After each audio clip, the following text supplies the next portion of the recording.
Binababoy ang bawat Pilipino o binaboy. Ipinakita ni Jinggoy kung paano niya bulihin si Morales. Senator Bato, you failed us. Nilamon kanya ng buo. Yan ang pinakamalungkot. Nakikita ng taong bayan. Nakatutok si Jinggoy.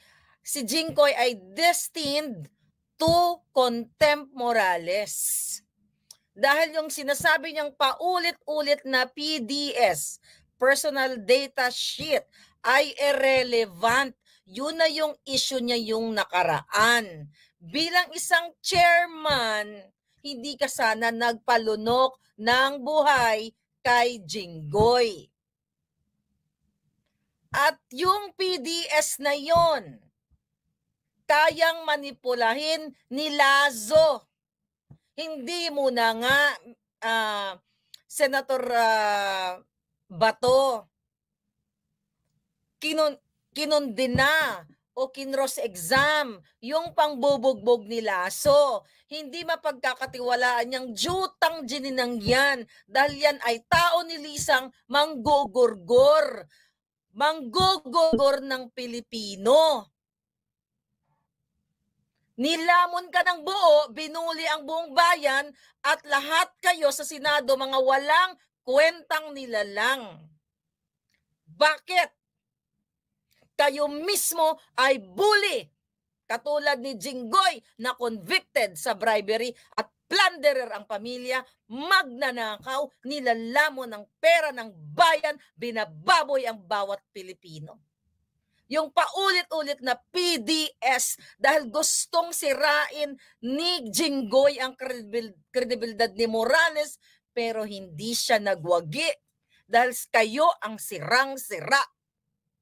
Imagine mo, Senator Bato, dinig na dinig sa mikropono. Kinontempt mo nga si Picoy at siya talaga ang dapat makontempt dahil sa kanyang statement na yung CCTV na gugurgurin o planong paggurgur o pag-bribe, pag-areglo kay Morales, ang may utos ay si Lisa Araneta Marcos. At kasabwat si Kumar na nag-acting pa doon na nasa ospital. Senator Bato, hindi ka bato ngayong araw na ito. So babalik na naman ba tayo sa bulak o marshmallow? Nilamon ka ng buo ng isang bully na si Jinggoy na convicted. Naririnig at nakikita kayo ng taong bayan. Hindi kayo makakatakas lahat. At ngayon, Senator Jinggoy, kinontempt niyo si Morales, siguraduhin mo lang na hindi siya lalasunin dyan sa loob. Sa utos ni Lisa Marcos, ni Bangag Jr., ang issue nyo, PIDEA leaks. Na si Marcos Jr. ay suminghot ng white powdery substance. Pero yung si Jinggoy na bully, na ayon, nga palangga, tinarantado nyo ang taong bayan. Sayang ang pinapalamon sa inyo ng taong bayan, lumabas ang mga sungay nyong lahat. Wala kayong kwenta kaya dapat mawala na yung Senado na yan. Dapat wala ng gobyerno ang Pilipinas. Dahil sayang ang pera ng taong bayan sa mga katulad ninyong ubod ng sama, matinalbogan nyo si Satanas. Lalo ka na, Jinggoy. At ikaw, Senator Bato, nagpalamon ka ng buo. Okay, nakakagigil. Ngayon mga palangga,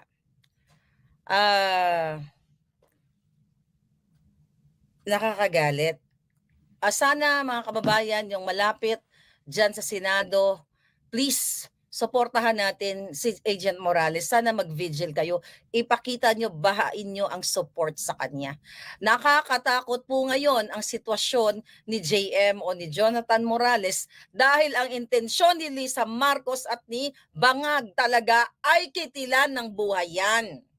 Huling-huli sa CCTV. Ito nga, Senator Bato. dinurog ng dinurog ni Jinggoy yung tungkol sa PDS, pero hindi siya nagwag espiritu o ang pagkatao ni Morales, kayo ang nadurog. Pero Senator Bato, nung kini-question ka ni Morales na ipatawag ang sangkot na si Lam, na si Lisa Araneta Marcos, tapos sabi mo, hindi mo na ganito ganyan, anong kadyutahan yan? Exempted si Lisa na mastermind ng paggurgor? Ganyan baka ikaw mag-isip? Bisaya di ay ka. Asa mga itlog ni mo? Nagpalamon ka kay Jinggoy. Asa man ka? Talawan yun ka, no? Talawan ka kay Lisa? Ano? Abi na ako, ang mga Bisaya, isog. Kaya maisog. Maisog, walang itlog. Ayaw may patawag si Lisang mastermind. Sino siya? Ano nga doon? Exempted siya, manggugurgur siya. 3 ang death threat ko, Senator Bato. Tandaan mo, galing kay Bangag at kay Lisa. Gusto nila akong gurgurin, gusto rin nilang gurgurin si Morales dahil nauungkat na at lumalabas na ang kanilang pagiging mamanggurgur. Talawan gyud ka. I'm not supposed to say that. Nasa magbayag ni mo? Nagpaluno ka kay Jinggoy? Ano ka? Takot ka kay Lisa? Sino yung jutang gininang yan? Isang drogista, isang bangag, isang manginginom, isang mangangamkap, isang kidnapper, isang smuggler. Wala kayong kwentang mga nilalang. Buisit kayo. Pinakontempt mo, Senator Bato? Ikaw ang chairperson? Tapos nag-sorry ka kay Picoy? Pasensya man na. Anong klase kayong mga senador? Mga kababayan, I don't know kung napapanood ako ng mga men and women in uniform. Kita nyo yung kababuyan ni Jinggoy Estrada? Ha? Na binibisita ng 2 aktor na lalaki nung ikaw ay nakakulong sa Camp Crame ayon sa aking source. Kaya Jinggay daw ang tawag sa'yo. Anyway, irrelevant. But, yung pagbuli kay Agent Morales dun sa PDS, yun ay maliwanag na may basbas ni Lisa Araneta Marcos. Yung pagdrama ni James Kumar, na kunyari, Your Honor, nag-iyak-iyak mo din. Your Honor, magditestigo po ako, mag-ano po ako, kailangan iklaro ko na yung sarili ko, nagkasakit na po ako. Mga julul. Senator Bato, naniniwala ka kay Kumar? Arte-artistahan? Sangkot din si Kumar at si Lisa sa pangdurukot sa mga bata sa Turkey. Naka-report yan sa UN. Antay-antayin nyo lang. Ayawa kayo. Arte-arte, kunyari nasa ospital, nagpapaniwala kayo? No, sabi mo kay Senator Bato, sabi ni Senator Bato, makonsensya man ko. Jolol! Konsensya ka, ginagamitan ka ng Acting 101? Nagsori-sori ka kay Picoy? Nilamon ka ni Jinggoy? Tangay na, dapat wala na yung Senate na yan. Pati Congress, wala nang gobyerno ang Pilipinas. Sayang ang mga taxes, ang mga remittance ng OFW na nilalamon yung mga yawa mo. Masahol pa kayo sa Gigimonyo. Tandaan nyo yan. Mga jutang ginimis kayo. Natakot ka, Senator Bato? Takot ka kay Lisa? Ayaw mo, bakit si Kumar ipinatawag mo? Bakit si Lisa hindi pwedeng ipatawag? Sino yung inayupak na yan? Sino yan, Bato? Sino yan? Sangkot sa kidnapping, sangkot sa smuggling, protektado mo? Bato, poprotektahan mo si Lisang, sangkot sa kidnapping, sangkot sa lahat ng mga kahayupan sa Pilipinas? Sa panggigipit, anong klase kang Bisaya dong? dudurugin kayo ng taong bayan. I'm telling you. You don't deserve to be in the Senate. Kung ganyan ka lang naman na binababoy ka ni Escudero, ni Jinggoy, nang ikaw ang chairperson. Believe na sana ako sa'yo. Pero nagpalamon ka sa kanilang pambubuli. Then you failed us. Pumayag ka na i-contempt si Morales. O, bakit? Sige, tatanungin kita. Tatanungin ko ulit, bakit? Takot ka o sige na lang, duwag ka?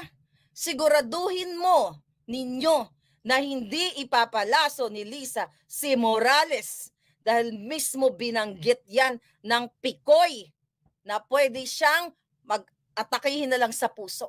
Subukan nyo ang taong bayan at nang makita ninyong hinayupak kayong lahat. Kababayan, you decide.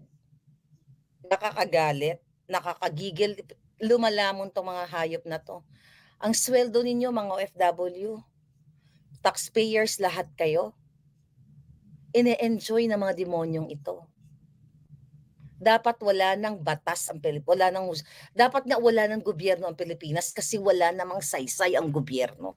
Ang PDEA kasabwat ni Lisang manggugurgur ng mga tauhan nila. Pagtatanggalin, ifo-float lahat. Bangag ang gobyerno nyo. Bakit ginaganon ni Jinggoy si Morales? Kasi yan ay utos ni Lisa. I-contempt si Morales. Sa kamag-anak ni Agent Morales, puntahan nyo po si Agent Morales at huwag nyong inumin ng tubig o pakainin sa Senado. Bigyan nyo siya, huwag nyong ipadaan sa security o kahit kanino. I-hands-on, i-endorse ninyo ang tubig, ang pagkain direkta sa kanya. Kasi nakita nyo naman sa CCTV na pwede siyang magka-heart attack through paggurgur o paglagay ng venom sa kanyang, venom ni Lisa sa kanyang tubig o pagkain. Nakakagalit mga kababayan. Kaya, I don't know sa inyo. Minsan inisip ko na lang, sabi ko, siguro swerte na rin ako kasi wala ako sa Pilipinas. Kawawa kayo mga naiwan, eto yung gobyerno ninyo. That's why I'm fighting kahit buhay ang kapalit. Nakita niyo yung ginawa nila kanina sa Senado? PDS ng PDS. Tapos anong sasabihin ni Jinggoy? Oh, nagsisinungaling si Morales. Oh, ganyan i-contempt ko na. Yung baka ng inang tong binabae. Binabae ka, Jinggoy. Wala kang bayag. Isa kang binabae. Kaya ka may 2 boylet na bumibisita sa'yo sa Camp Crame. Walang masama kung binabae ka. Kaya ganyan ka mambuli? Ha? Sino? Oh, bigyan ko ng pangalan. Oh, yung sige, total bulihan ang gusto mo eh. Bulihan mga kaibigan ang gusto niya. Sino tong artista ang pangalan? Gerald. Ewan ko ano apelyido nun. Sino ang Gerald? Bulihan ang gusto mo? I'm not supposed to say this. Taga San Juan ang nagtip sa akin. Sinong artista na Gerald ang sinutsuk-tsak mo daw? Di umano. Bulihan? Sige, bulihan tayo. Total yan ang gusto mo eh. Sinong artistang Gerald ang chinutsuk-tsak-chenis mo? At sino ang nurse sa LA ang dinadalaw mo dito na lalaking chinutsuk-tsak-chenis mo according to your friend from San Juan? Gerald or Gerard sounds like, I don't know kung anong apelyido. PDS ni Morales. Ang intensyon nyo bulihin ang isang Morales na may death threat galing sa Malacanang. Walang hiya kayo. Napaka-demonyo nyo. Imbes na protektahan nyo ang Pilipino. Bulihin nyo pa. Senator Bato, kasama ka dito. Wala kang pakialam. Hindi mo siniseryoso yung video, sinabi mo, "Oo, nakita ko." Na kumbaga ina-acknowledge mo na totoo yung video, pero wala kang ginawa. Hindi mo nga binigyan ng proteksyon si Morales. Anytime puwedeng gorgorin ni bangag. Ganyan na lang ba Pilipino na imagine mo nakita na, ng sambayan ng Pilipino na gustong gurgurin at i-bribe si Morales, pero nag-stand siya, tumayo siya, hindi siya pumayag. Walang ginawa ang gobyerno. Ano ngang gagawin? Si bangag ang nagpapatakbo. Ikaw, Senator Bato, sa'yo na lang kami umaasa na itama mo ang mga ginagawang kababuyan nitong mga kasama mo. Di nagpalamon ka ng buo. So pinakita mong mahina ka.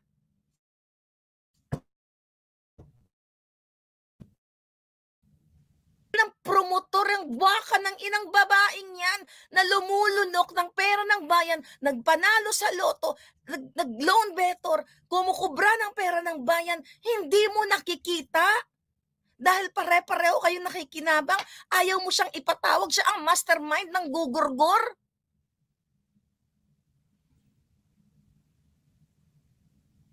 Kung pwede lang umalis kayo lahat sa Pilipinas, ano?